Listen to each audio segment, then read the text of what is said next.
নারী নির্যাতন কি এখনো র্যাম্পেন্ট আগের মতোই?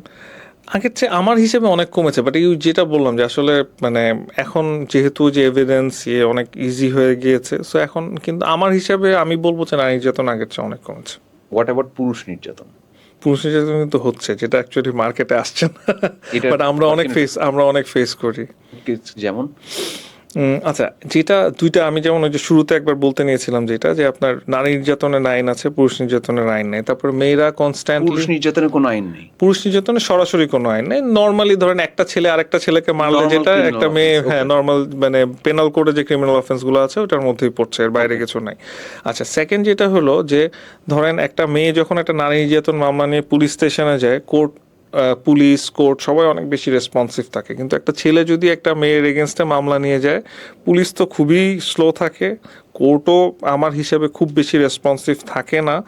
আর আরেকটা যেটা সেটা হলো যে অনেক ফ্যামিলি কোর্টে জাজই থাকে মহিলা, তাদের একটা পারসেপশন থাকে যে, বায়াস আমি বলবো না, বাট জেনারেল পারসেপশন থাকে যে এখানে আপনার মানে মেয়েরাই ভিকটিম। বাট এটা কিন্তু অ্যাকচুয়ালি এখন অনেক চেঞ্জ হয়েছে, বিকজ আমি অনেকগুলো সেগমেন্টে দেখেছি, এবং মেয়েরা যে একটা কন্টিনিউস, এটা আমি ছেলে বলে বলছি না, বাট মানে ওভারঅল আগেও হ্যাঁ মানে ওভারঅল আমার এক্সপিরিয়েন্স থেকেই বলছি, আমি কিন্তু মানে অনেক বেশি মেয়েদেরকে রিপ্রেজেন্ট করেছি রাদার দেন ছেলেদেরকে রিপ্রেজেন্ট করা অনেক ডিফিকাল্ট, কারণ মেয়েদের জন্য লটা ইজি যেহেতু। সো মেয়েরা যখন মেয়েরা কিন্তু এমনও দেখা যায় যে 70-80% ক্ষেত্রে কোনো আপনার ফিজিক্যাল কোনো ইস্যুস নাই, মানে কোনো ফিজিক্যাল ভায়োলেন্স নাই, আপনার এসে বলবে কি যে আমাকে মেন্টাল টর্চার করেছে। মেন্টাল টর্চার কি, ওই যে মেন্টাল টর্চার নারী নির্যাতনের মধ্যে পড়ে। মেন্টাল টর্চারের জন্য আসলে কেস করে তেমন কিছু করা যায় না, বাট ওভারঅল মানে তারা এসে যখন কমপ্লেন গুলা করে যে আমাকে এই ভাত নিয়ে বসে থাকতে বলছে, তারপরে হচ্ছে আমার শাশুড়ি আমার সাথে, এইগুলো মেন্টাল টর্চারটা নারী নির্যাতনে সরাসরি এটা দিয়ে কোনো মামলা করা যায় না, বাট মানে এটার কিছু ইনগ্রেডিয়েন্টস নেওয়া হয় যে মেন্টাল টর্চারটাকে সাথে মানে এটাকে মানে ফিজিক্যাল টর্চারটাকে সাথে অ্যাড করার জন্য আমরা ইউজ করি আর কি, যে মেন্টাল টর্চার করা হতো। বাট ছেলেরা যে মেন্টাল অ্যাবিউজ হয় এটার আসলে কিন্তু কোনো রেমেডি নাই, মানে তারা বাইরে খুব একটা বলতেও পারে না। আবার এটা মানে আপনি যেমন বললেন যে আপনি অনেক শো করেছেন, অনেক মানুষের সাথে মিশেছেন, তাদের থেকে দেখেছেন, হাউএভার মানে বাইরে এসে এটা নিয়ে কথা বলা বা কোনো প্রতিবাদ করার সুযোগ নেই আমার কাছে। আমাদের জন্য কথা বলা একটু টাফ এগুলা নিয়ে, রাইট?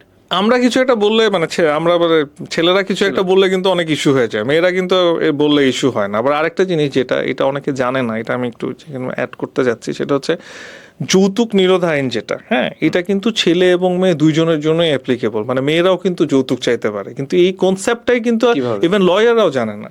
তাই আমি মামলা করেছি মেয়েরা যৌতুক চাই, মেয়েরা যৌতুক চাই। আমি যেমন সে ফর এক্সাম্পল আপনার ওয়াইফ আপনার কাছে এসে বললো যে আমার একটা বাড়ি আমার নামে লিখে দাও, দ্যাট ইজ যৌতুক, আপনি এই জন্য মামলা করে দিতে পারবেন।